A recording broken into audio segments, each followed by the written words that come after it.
اب آج کی جو پروسیڈنگز ہوئی ان کو کیسے دیکھتے ہیں اور کتنا ہوپفل ہیں؟ اور دوسری طرف سے حکومت کے اس رد عمل کو کیا کہیں گے؟ رانا ثناء اللہ کہتے ہیں کہ ہم تو ایسے کسی بینچ کو نہیں مانتے.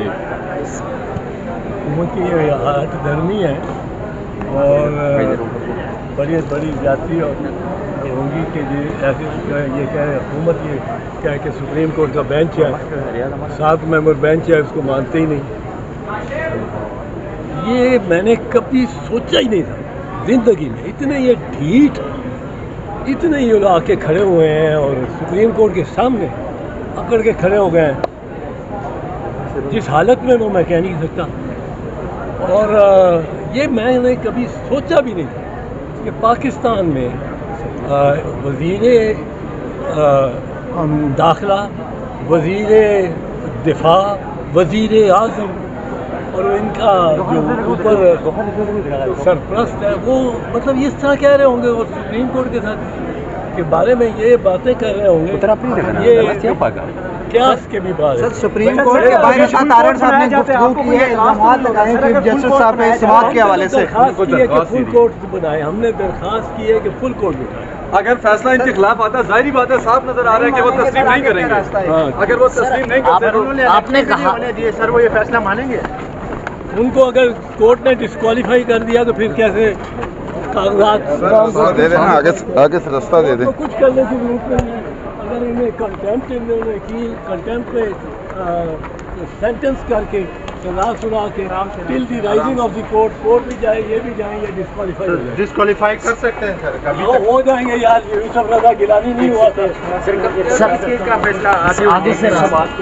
سر آپ نے اقرار کیا کہ آپ کے کہنے پہ فل کورٹ بنی. کیا چیف جسٹس صاحب کے درخواست پہ نہیں سر ہماری درخواست پہ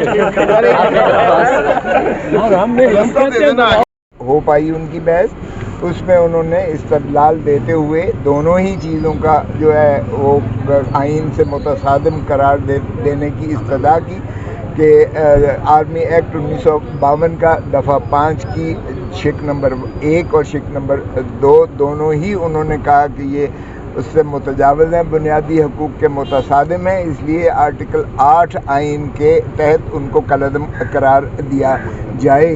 اور اس میں انہوں نے بڑا خوبصورت طریقے سے ڈسٹنکشن بھی کی کہ یہ جو ہے سویلینز پر اس کا اطلاق نہیں ہوتا. اور اگر آرمی ایکٹ 1952 کو پڑھیں بھی تو اس میں بھی وہ شروعاتی اس طرح ہوتی ہیں کہ وہ آرمی کے جو پرسنل ہیں ان کے لیے ڈسپلنری فورس کے متعلق جو قوانین ہونا چاہیے تھے اسی کو جو ہے مندرج کیا گیا ہے 1952 کے آرمی ایکٹ میں.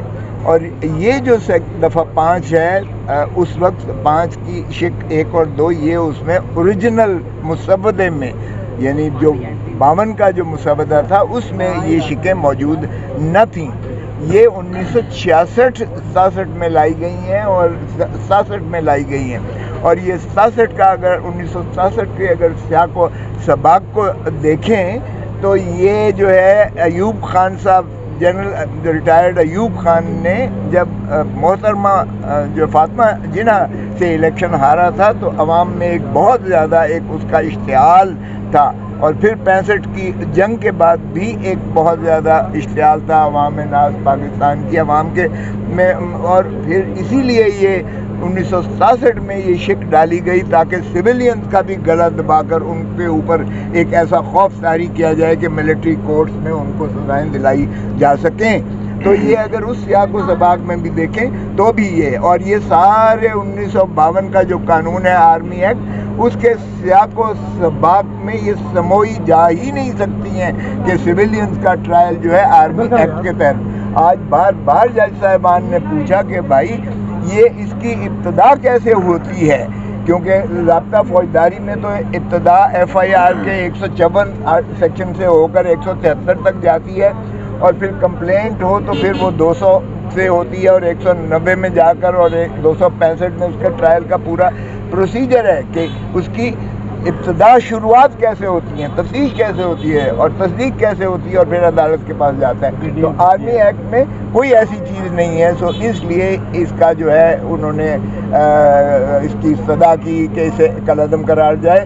اور چونکہ پھر جو ہے اٹارنی جنرل صاحب نے جو فگرز دیے ہیں، کیونکہ کل چیف صاحب نے مانگے تھے، جتنے بھی اعداد شمار دیے گئے ہیں وہ میں نے انٹیریئر منسٹر کی مجھے اعتزاز اعظم صاحب نے وہ پوائنٹ آؤٹ کر کے دیا، اور میں نے جج صاحب کو کہا کہ جناب یہ دیکھیے یہ تو ہزاروں میں کہہ رہے ہیں کہ ان کو مقید اور پابا سلاسل کیا گیا ہے، یہ کیسے کہہ سکتے ہیں کہ سینکڑے ہیں یا سینکڑوں سے بھی کم ہیں؟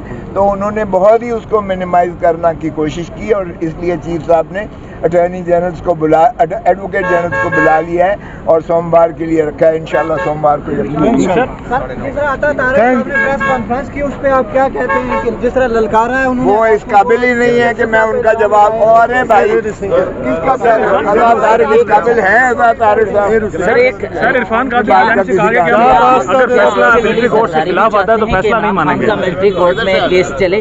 اور دیکھو بھائی رانی شہید مجھے پتہ ہے رانی شہید بے نظیر بھٹو صاحب نے ملٹری کورٹ کی نہ صرف مخالفت کی تھی بلکہ ان کی حکومت کو گرا دیا گیا، انہوں نے گرانا گوارا کیا حکومت کو، لیکن ملٹری کورٹ نہیں بننے دی. یہ ہے پیپلز پارٹی.